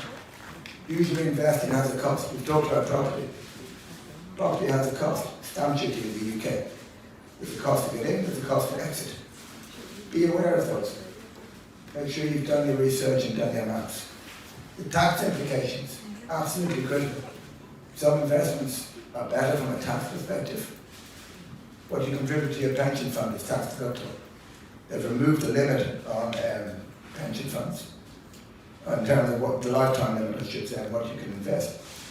But be aware at the moment, we've just gone into an election, and we are undoubtedly going to have a change of government. What does that mean then? Myself, I don't know. But I think it's going to need some changes to pensions. So just be careful when you look at that. I talked before about liquidity. Depending on what you're trying to achieve will depend on what the liquidity situation is and what you're trying to get to. Market conditions, the regulatory and the political environment. Depending again on where you're investing. I talked before here, we're in the political environment of a changing environment. So you need to just be aware of that. And behavioural aspects, take some professional advice. But even with professional advice, I stress, it's your choice, your responsibility. I have an advisor myself, I work very closely with him, but I accept it's my responsibility. He'll recommend things to me, he'll say, I think we should do this, that and the other. We've been working together for 25 years. So we've not just, he's not just an advisor, he's actually become a friend. So I take his advice. But I don't, every now and again I'd say, actually I don't agree. I think I should go this way. But I accept it's my choice at the end of the day. He's an advisor. And then there's personal standards and principles, which are particularly relevant for the modern generation or the younger generation. I include my daughters about that, who have different maybe views on investment than I will. And I'm talking about that, that they've got standards and principles. Green investments. They won't necessarily invest in the arms trade, for example, not that I do. Tobacco, other things like that. So people have different standards. So by considering the factors that I've just talked about, you can make more informed decisions, you can manage the risks effectively, and you can work towards achieving goals. So then if you look at, we talked about, the topic I'm talking about is wealth alternatives. We've talked about some of those today. I've talked about needing to have a broad range of investments, so you're diversified, but make sure you also risk management as well. But some of the alternatives that we can look at, we've talked about entrepreneurship, business ownership. Now that can be starting a business, it could be a franchise, it could be a side hustle, it could be a partnership, it could be all sorts of things. Real estate, always a good investment for the long term. But there's rental properties we've talked about. There's also that, what I have down here is, house flipping. Basically what I mean by that is you buy a property, you renovate it, you do it up, you sell it. So you're buying, improving, selling, hopefully you're going to make a profit. There's also real estate crowdfunding, and there's now, a lot of real estate investment trust sector as well. So you can get involved in real estate as a collective investment through a collective scheme. There's peer-to-peer lending and crowdfunding, angel investing. For the more wealthy, there's some fund investments, hedge funds, commodities, there's collectibles. There's even a lot of people who invest in wine. I did work at Barclays Capital, and there was a lot of people there who earned a hell of a lot more than me. And I remember talking to a CFO at the time, and he had, I can't even remember, but he had cellars of fine wines he had never even seen. And they were pure investments. He said, I'll never drink them. I'm buying them because I know they're good wine, I know they're going to mature, and I know they're going to increase in value. So these are some of the alternative investments you can get involved in. I haven't touched on cryptocurrency and blockchain. And that's all I'm going to say about it, because I do not understand it. And like I say, I only invest in what I understand. So, and I haven't invested the time. But there's also, intellectual property. We've talked about the digital products and the online ventures, social media and influencers. My niece makes her money out of being a social media influencer. Does podcasts, but she makes more money out of actually sponsoring products, selling products online. How she got into it, I don't know, but she's doing fantastically well. So again, different generation, different investment options. Sustainability and impacting investments, green investments, social impact bonds, carbon credits, all big opportunities at the moment. But then you turn it around and let's look in the room and we talk about Africa. Let's talk about Africa and Zimbabwe. What are we looking at there? And you can look at that and you can look at the challenges.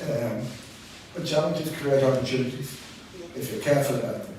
But every challenge is an opportunity. Agriculture, agribusiness. I spent 6 years as the CEO of First Capital Bank in Zimbabwe. And it's incredibly frustrating. When you look at the country and you look at the opportunity and what's there and what can be achieved, and you look at the agribusiness, commercial farming, tremendous land, tremendous productivity. But the product is farmed and then it's sold. No added value. Yeah. So let's look at added value.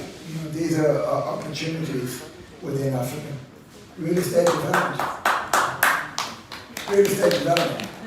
You drive around Harare where I lived, and on the side of the road there's bricks in the road because everybody's taking an inflation hedge that they're going into property.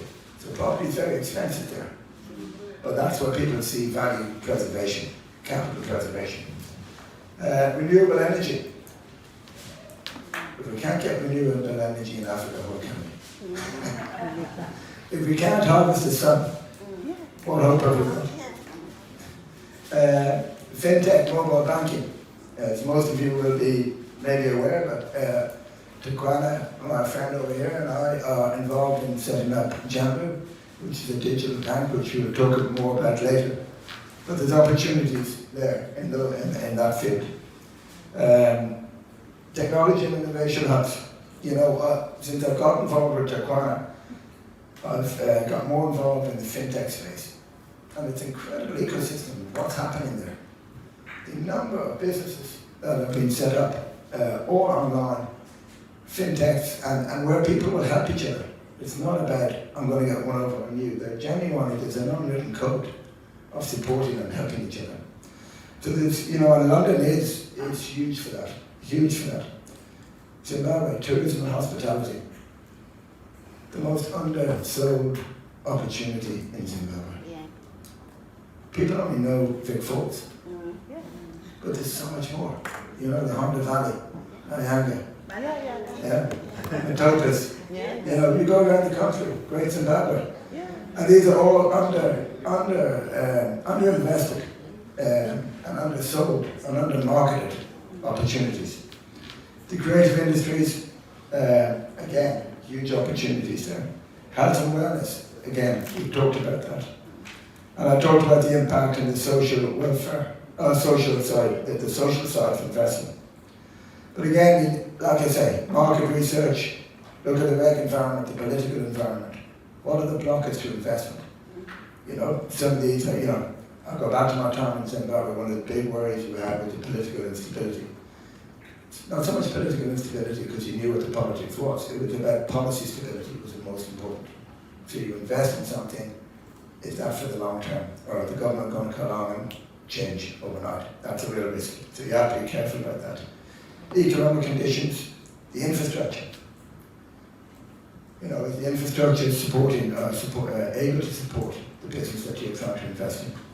Local partnerships, if you're going to get involved with somebody, and I talked to somebody recently, who is involved in a business in Zimbabwe, and I'm trying to help them and advise them. And unfortunately got involved with somebody who they didn't know too well. So now it's going wrong. And guess what? They can't get in touch with their partner in Zimbabwe. Oh. So you have to, my point is, if you're going to get involved in a partnership, know your partner. Make sure that you have clear boundaries and agreements but know that person very, very well. We've talked about cultural considerations is another key point. I remember very clearly in my early days in Zimbabwe being taken out for lunch by our group MD. He sat me down and he gave me a stern talking to. He said, you know, you can take your Western values and leave them in London. You're in Africa now, and the values that you might have in London, etc., won't necessarily be the same as here, and you have to learn to adapt, which is a very important lesson. So cultural considerations are critical. Access to finance and capital, very important. How are you going to fund the business? And then that comes to my next point, which is exit strategy. So you funded the business, you've made money, you want to sell the business, how are you going to sell it? And in a country like Zimbabwe, how are you going to get your cash and your capital out?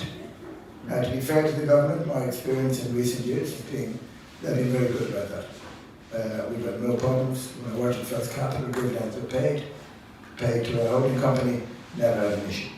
But you need to have an exit strategy. And then monitoring and adaptability. Like I said, you've got to be agile on your investment. Watch the market, watch what's happening. And at a time, make decisions quickly. Be adaptable. And if you need to get out, get out. Or if you need to put more money in, put more money in. So, in terms of wrapping up, investments are all about thinking ahead. And it's, I put it as somebody said to me recently, sacrificing the jam today for the jam tomorrow. Critical is to know your limits and your appetite or risk profile, your capacity to invest, your life stage. Where are you and what you want to achieve? So what I want to achieve when I was in my 20s is very different to what I would want to achieve today. And what are your objectives? Have an exit strategy and checkpoints along the way. There are many opportunities for retail and the larger investor, both here in the UK and globally, in Africa and across sectors. When you look at what's happened in the tech space, to get in and out of businesses in terms of investing is very, very easy. You can do it at a click of a button. You know, I had some stuff I wanted to sell last week in the US stock with a company I worked for, Bank of America. I wanted to sell some stock. I got on the lawn at 9 o'clock in the morning. 5 minutes later, done. A day later, money in my account. You know, so the opportunity is there, and the ability to invest globally across sectors, etc., is all there at your fingertips. But do your research thoroughly. Know and fully understand what you're investing in. As I said earlier, it's your responsibility. No one else's responsibility. Be adaptable and agile in your investment so you know when to get in, and more importantly, when to get out. Remember, as I say, it's your investment and no one else's. And if you're brave and prepared to take risks, the rewards are there and can be earned with ease. So let me leave you with 2 quotes called Warren Buffett. The first rule of investment is don't lose money. And the second rule of investment is don't forget the first rule.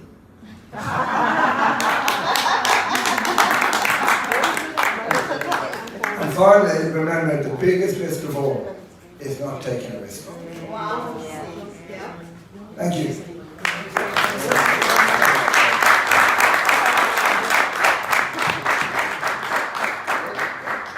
Thank you so much, Kieran, for that. I was listening very, very carefully.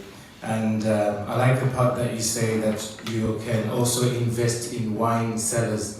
And my eyes popped up. I thought wine, I thought beer, I thought yes, now we are talking. So thank you. But you also say that it's important that you know your business partners. It's important that you know people you get into business with. And while you're still here, I have a great announcement to make. That, of course, like you know, he's with Jambo, the bank. It's J-A-M-B. It's a double O at the end. And the great announcement is that the bank is officially launching on the 1st of July this year, and that's the bank that we're talking about. And not only that, if you want to be a partner, if you want to be a shareholder, if you want to be a part of the bank, I say this because they are here. If you want to be a part of the bank, you are very, very able to buy the shares because they are still available.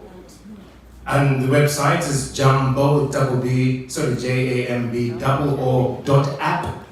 And when you get there, you'll find everything else. Now, having said that, he did say if you're going to be in partnership with whoever gets to understand them, 2 or 3 questions to ask him. Any questions before we move to the next part? I'll take 2 or 3 questions. First question is right here. Like my colleague said, identify yourself and give you a quick, short question. Sorry, your bank, is it registered in the UK or Zimbabwe? Who is your regulator? That's very good. Thank you. I noticed she didn't introduce herself. And I don't think she needs introduction. We are a UK registered bank, so it's a UK entity, and our regulator will be the UK regulator. We're focused on the African diaspora. Zimbabwe is our start point. Takwana, do you want to stand up? So this is one of the founders. I'm only an employee. And he loves telling everybody this. He's employed by that. So Takwana and Innocent founded this bank last year. And they came up with the idea and the dream, and we talked about dreaming big. Well, they're dreaming big. And through a friend of mine in Zimbabwe, I got introduced, and that's how I came on board. But we will be UK regulated, launching in the UK, focused on the African diaspora. A question, please. Yeah, my name is Angela. My name is everyone. I just wanted to ask, where are you launching your business? So the launch will take place in July, very quietly. Okay? And let me tell you why. Because when you launch something like this, you do what we call a silent launch, a quiet launch. So we bring 50, 60 people on board, and they test everything for us, okay? And we make sure it's up and running. The worst thing I think we could do is go for a big launch, and then within a week, this is wrong, that's wrong, and suddenly Jambo's reputation is on the floor. So we're going to launch quietly and make sure everything is running properly. We also launch slowly in phase 1, we'll have phase 2, 3, 4. So if you look at the likes of Revolut, where they are today, they started with a very basic product. We're going to be similar. But the dream is to start with that. We then bring on the remittances, we then bring on the investment and the insurance opportunities, and ultimately we will also be looking at potentially mortgages. No, I thought the same question. 2. Identify yourself first. Hello, you spoke about shares. Oh, my name is Mrs. Mumbara. You spoke about shares. Can I have a rough idea of how much? You talk about shares in Jambo? Yeah. Yeah, okay. So the minimum investment is $250, and then it scales up from there. £250. Yes. That's it. All starting. And how many shares is that, sorry? Sorry? How many shares was that? How much you shares? Well, we're valuing the business at $5 million. So each share is $250? Yeah. And the rest of the information is on the website jambo.app. Yes. 1 more question, 2 more questions before we wrap it up. Going once, going twice. Sold. Thank you very much for that. Appreciate it. I'm only standing in. I'm not taking over the job. I've been relegated. Again, so you know, we've got a few more speakers to go, as the program has been suggesting. Soon after we've gone through the very last speaker, we'll then have the room turned around, because we'll have enough food served in here. The food, as you could tell, was being prepared. It's nice and getting perfectly ready for us. So the food will be served in here once we all have all the conversations and the discussions. And I always say this at every occasion, please make sure you get the chance to network. Please make sure before you leave today, talk to somebody you've never spoken to before. If you're shy, just exchange phone numbers or website details and walk away. But please, try and network.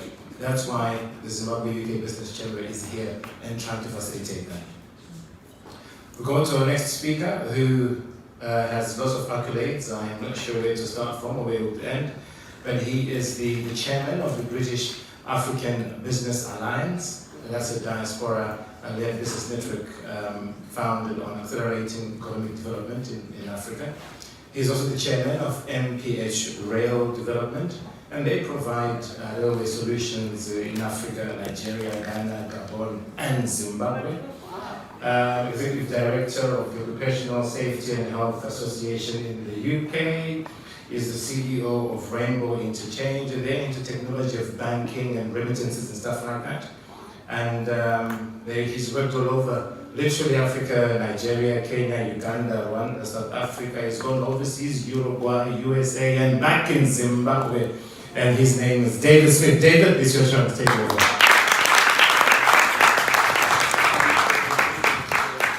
I know I wrote all of that. it comes across slightly differently when presented. I'm glad to hear you laughing. It's been a very depressing day. The lady in pink, she said to me, I'm going to depress them. I'm going to take them right down. Please don't. Well, I think you need to go higher. You need to believe She that. brought you up, but you need to go higher. What a lot of fascinating conversations and presentations we've seen today. And I'm going to change the agenda. I'm going to talk about the things that I'm told to talk about on the little leaflet. But I'm going to change the agenda because, for the most part, apart from the second half of that last presentation, we've been talking about UK. Yes. Now, people ask me where in Africa I work, and I say UK. And they say, no, where do you have offices in Africa? I say UK. But your projects, they all concentrate in Nigeria. No, I say they concentrate in UK. And they don't get this picture.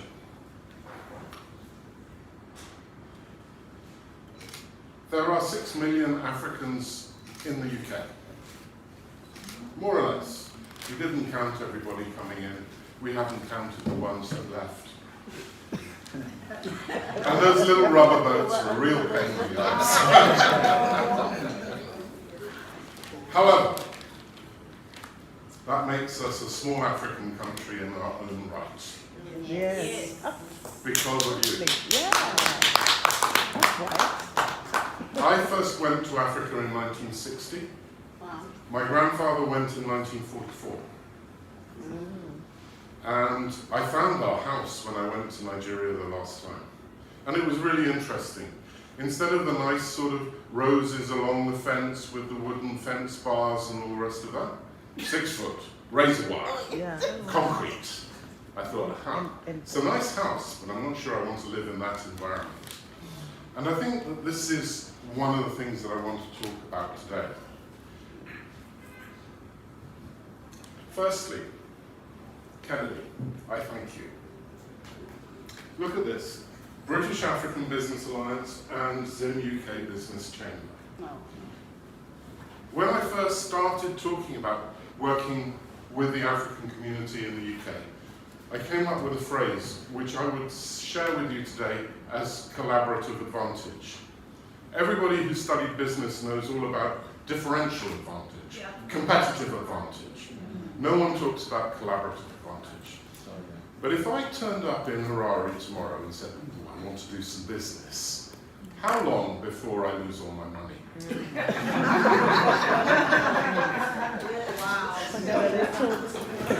So if anybody would like to apply for the job as my trade advisor, please submit your CVs.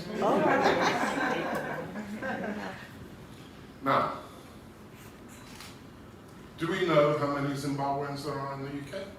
I don't think the embassy know. I don't think any one of us has actually got a very precise idea. My friend Washington suggested to me about 500,000. I think it's more than that. Probably more now because that was nearly 10 years ago. Yeah, much more. Right, so let me attend to business. Linking UK business to Zimbabwe. People, knowledge, technology, funding and investment. And I was talking to someone earlier who comes from Wellingborough. Is there an opportunity for exports from Wellingborough to Zimbabwe? Probably. Yeah. The trouble is, I don't know which companies would be doing that exporting. And I'm not planning on travelling to Wellingborough anytime soon until he makes an offer of a steak and a bottle of wine and a long discussion. But he's there. Yeah.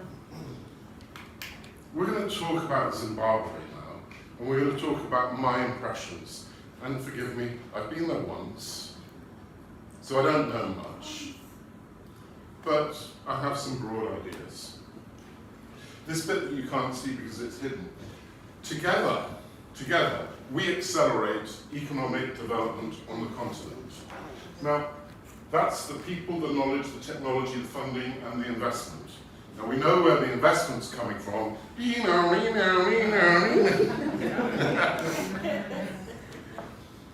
we know where the people are. And it looks like there's some knowledge in the room. There are bits and pieces of technology coming down the pipe in a couple of weeks. So we could actually start doing deals. Actually, I did 2 deals before we even started this morning. Wow. I'm quite pleased about that. Oh, is this the thing that makes it work?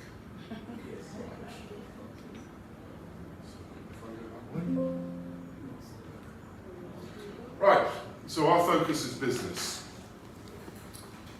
And we accelerate economic development through SME partnerships. Nobody's really talked about SMEs today. Stimulating major projects and engaging with Africa-friendly investors. Yeah. We're all very familiar with the Sustainable Development Goals. They were the Millennium Development Goals. Now, if you sat down with a piece of paper and marked the Millennium Development Goals and the Sustainable Development Goals out of 10, how effective have they been in solving problems? Do you give them 9? 11? 3? We can all make our own decisions about how we do that.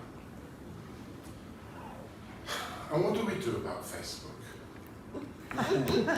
This picture comes from the AI department of Facebook. It purports to illustrate the connections. So when you put a picture of your dinner last night on Facebook, someone in Zimbabwe is saying, when I go to England I can eat like that. Do you see the car he's driving? I can drive a car like that. Oh, look at the palace that she lives in. These are all the advertising messages that Facebook is taking out of the UK, out of America, out of Europe, and posting on dusty roads through connections that we have through long-distance family. We've got some issues to address. And we've talked a lot about wealth creation today, but we haven't started yet. I'd like you to think about becoming a catalyst for change. Your knowledge, your plans, your access to technology, your contacts with people of influence. Everybody knows CEO of a bank now. You didn't do that this morning. Your family and friends, your access to funding. Wow, we're all billionaires, thanks to the earlier presentation. We can get that sorted. And so what are we doing? What we as British African are doing? We're making links. People with opportunity. Businesses with suppliers and distributors and customers. Our consultants help enhance business plans. structure financial propositions, investment propositions. If you don't get that right, the answer is no. It needs work. So I'm talking about a few thousand people here in the UK, or out of 6 million, acting as a massive catalyst. Massive. Really, really massive catalyst to what's going on the continent. Wrong way. So what we tried to do, and we got completely slaughtered by COVID. We were outlaws. I was hiding in Sherwood Forest along with Robin Hood and his mates. A dynamic network, a Pan-African outlook. Now we're here in Zimbabwe Embassy today. We're on the ground in Zimbabwe today, but actually we're Africans. We're promoting access to technology. We're optimizing business propositions. We're opening up the African economy, the Africa in UK economy. If you go to the British Embassy or the British High Commission in Zimbabwe, you will see the UK and Zimbabwe. When have you been to a British government event in the UK for Africa in the UK? They do happen from time to time, but they're not top of our agenda, and we're not top of their agenda, so we need to do something about it. Sales and distribution, Africa-friendly investors, breaking down barriers to progress. What are the barriers to progress? We've talked about political risk. There are lots of other risks that are there. We'll work on that. Now here's a picture of Zimbabwe. You may not recognize it because it has no sort of mountains or hills. There are no rivers and no waterfalls. But this is a graph showing 13,086 business professionals living in the UK with links to Zimbabwe. So I'd like you to all shuffle forward because we've got about 13,000 people coming in at the back of the room because they're not here yet. And I think that what we need to be thinking about is why they're not here.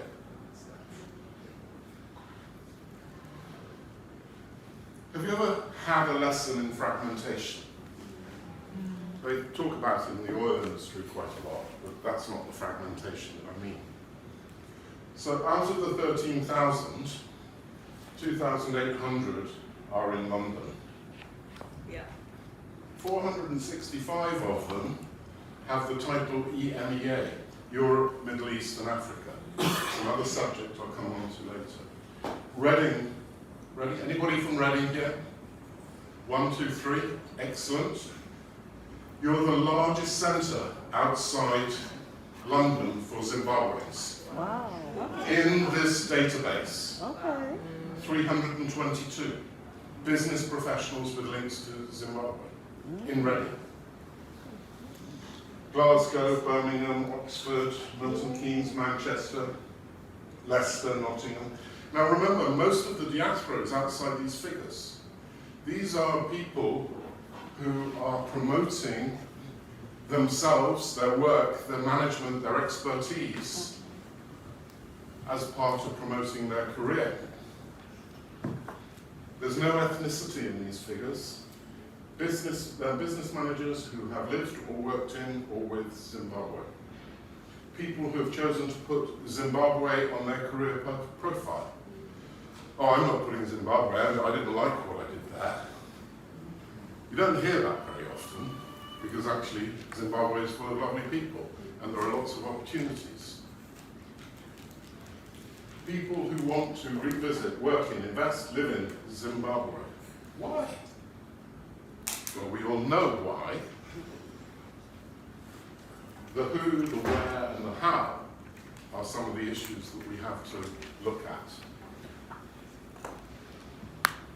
Now, let's not forget that we're very lucky to be here. And there is a stark reality of world economics because of the way we measure things. And I'm not sure whether we measure them in the right way, but we measure them this way. USA, this is World Bank 2020 figures, and it was done in 2021, so they're a bit out of date now, but they still give an indication. USA, $64,000 per head. Just for living in the USA, you're making that contribution to the USA GDP. And here, just over 40,000. I didn't know what it was before I did these figures, but I had to do something during COVID while I was swanning it in Sherwood. 11,000, world average. The whole world, $11,000 is the GDP per head. Nigeria, largest in Africa, just over 2,000. To get to world average, Nigeria needs to grow by 5 times. Who would like a 5 times increase in salary? Oh. And what do we do about Burundi? 274. How do they go up to world average? 40 times growth. What do we do? What can we take from Wellingborough to Burundi to help them? From the industrial estate, just near to where Texas used to be. And for anyone who likes football tables, I love this one because it really winds up my Nigerian friends. Nigeria is top of the 2nd division. They wouldn't like that. Zimbabwe is here in the middle of the 2nd division. 2020 figures, this is world average. Who got over the line? Seychelles. Expensive beer, expensive hotels, very small population. It's a winning formula if you own the hotel, not necessarily if you're behind the bar. Now, there are lots of problems with these figures, and we can argue about whether they're right or not. All I wanted to do was to give you a snapshot of where we are sitting here in our cosy castles in the UK against what people are battling with on the front in Africa. And what is it that we can do to make a difference?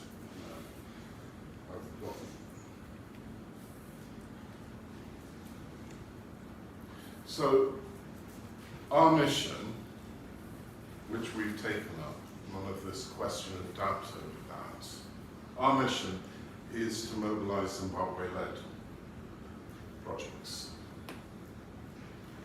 It's to attract Zimbabwe-friendly investors and to work with people like you. Because people like you can tell me what's needed in your community, where that heritage comes from, what they're missing. And then we can look into the background of Sussex and Northamptonshire and Scotland and Wales and find things that would solve problems. But we have to do it through this community.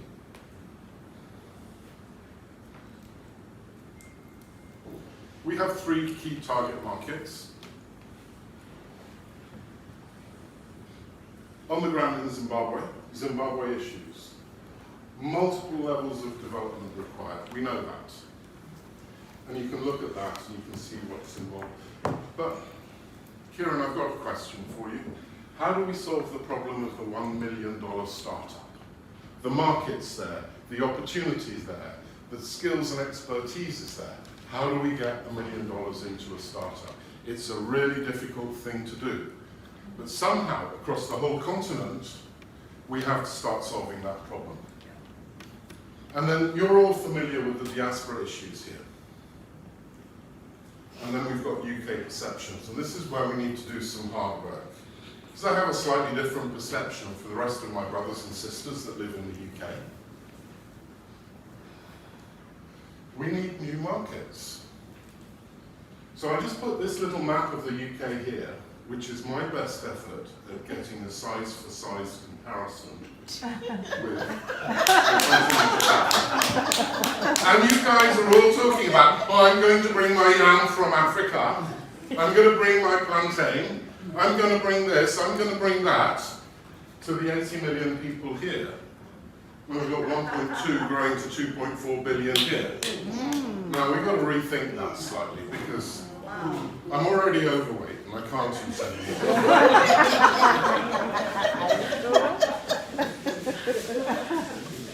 We've got high risk expectations, but actually if we had a couple of trade advisors we could probably get round some or all of those. High cost of engagement and a preference for known markets. Now the company in Wellingborough doesn't know Zimbabwe, but it could know someone from Zimbabwe to be able to go with confidence. Most English people would think that to set up a business deal in Africa, you'd have to go to Harare or Lagos or Johannesburg, Luanda, Kinshasa,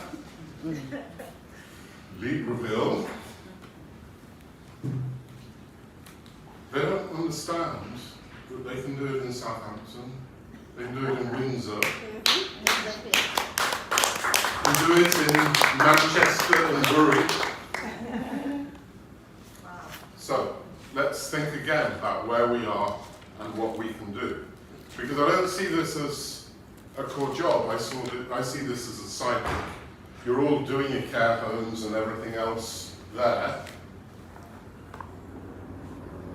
But actually, after 5 o'clock, or 9 o'clock because you're entrepreneurs, there are other things that could be done.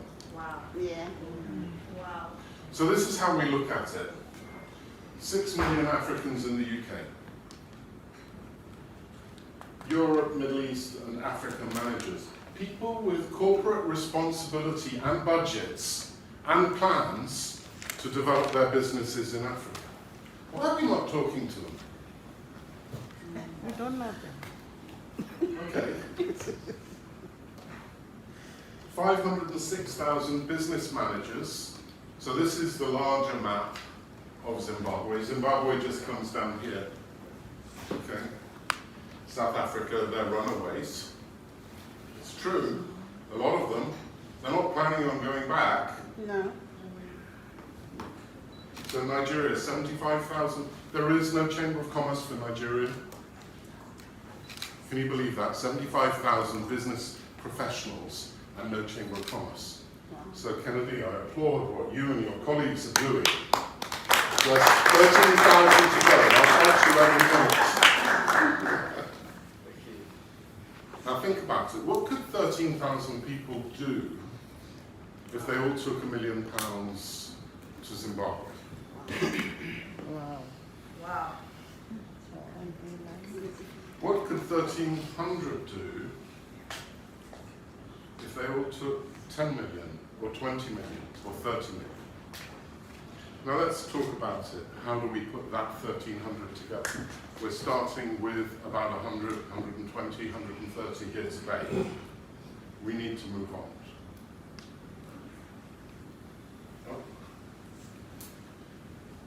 And this is about fragmentation. Look how everybody is spread around the place.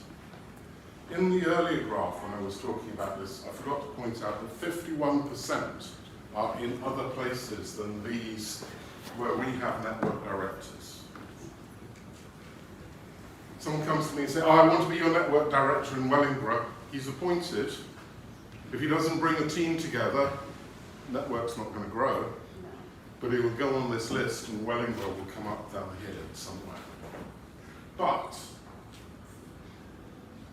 that makes getting people together difficult. And when we think about ourselves as Pan-Africans, and we meet with other Africans in Manchester and Birmingham and Bristol and what have you, then we can carry the Zimbabwe flag with us when we're there. I have no idea how long I've been talking for. There's a lot more to go, but actually only 4 more slides. So, Kennedy said I should talk about investing in Zimbabwe. Yeah. And if I follow Kieran's guidelines, and I haven't done my research yet, and I haven't researched my research to do my research properly, I'm a bit at a loss. But having attended a number of things and seen a number of propositions, you've got one group that's solving problems and another group that's creating opportunities. Now I hope, with the help of the ambassador that I'll talk to, the Minister of Finance, who I spoke with at Christmas time, and he invited me to go down and talk to him. Unfortunately, nobody's paid my ticket yet, so I haven't got... You have to get these things out in